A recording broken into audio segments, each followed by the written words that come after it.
چوری کی ہوئی اسکوٹر کا چلان، فوٹو میں چور ہوا قید، چلان میں چور کا چہرہ سامنے آ گیا۔ حیدرآباد میں انوکھا کیس۔ تلنگانہ کے دارالحکومت شہر حیدرآباد سے ایک نہایت ہی حیران کن اور دلچسپ واقعہ سامنے آیا، جہاں ایک شخص کی چوری شدہ اسکوٹر کا چلان اس کے نام پر جاری ہو گیا، لیکن فوٹو میں چور خود نظر آ رہا ہے۔ تفصیلات کے مطابق حیدرآباد کے رہائشی فیصل رحمان کی اسکوٹر 3 مہینے قبل چوری ہو گئی تھی، جس کے بعد انہوں نے حبیب نگر پولیس اسٹیشن میں FIR بھی درج کروا دی تھی۔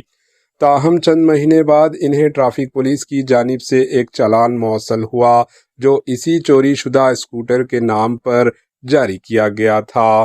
جب فیصل رحمان نے چالان کی تفصیلات چیک کیے تو وہ حیران رہ گئے، کیونکہ چالان کے ساتھ موجودہ فوٹو میں اسکوٹر چلانے والے شخص کوئی اور نہیں بلکہ مبینہ چور تھا، اور اس کا چہرہ واضح طور پر نظر آ رہا تھا۔